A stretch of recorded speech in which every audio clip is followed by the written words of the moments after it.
Bibigyan ng MMDA ang kanilang mga traffic constables at street sweepers ng 30 minutong pahinga laban sa epekto ng matinding sikat ng araw. Ito'y upang mailayo sila sa anumang panganib na dala ng heat strokes. Narito ang report. Gaano nga ba kahirap magbando ng trapiko sa Kamaynilaan lalo't bilad ang ating mga traffic constable sa matinding sikat ng araw?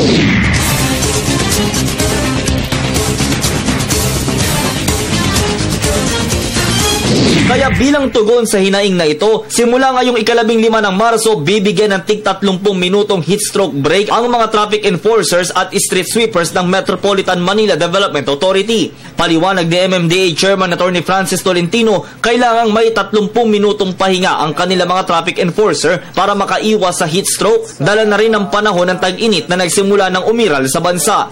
Matatanda ang taong 2012, isang traffic constable ng ahensya ang namatay dahil sa tindi ng init ng panahon.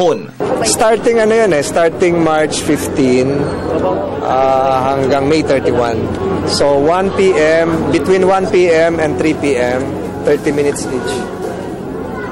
Para mag-rehydrate kasi officially dineclare ng Pag-asa na summer na ngayon. Iira lang nasabing alternative breaks mula 1:30 hanggang 2:00 ng hapon at 2:30 hanggang 3:00 ng hapon. At hindi kasama dito ang mga nagjo-duty ng 6:00 ng gabi hanggang 2:00 ng madaling araw.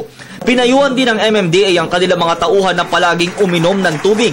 Kaugnay nito ay bibigyan din ng MMDA ang mga constables at sweepers ng allowance na maaari nilang magamit sa oras ng duty sa gitna ng tag-init.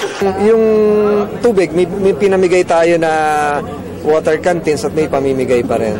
Tapos yung attire nila medyo mas maliwalas.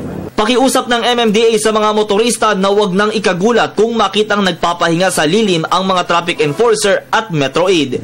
Para sa Telebisyon ng Bayan, ako si Julius D. Samburon.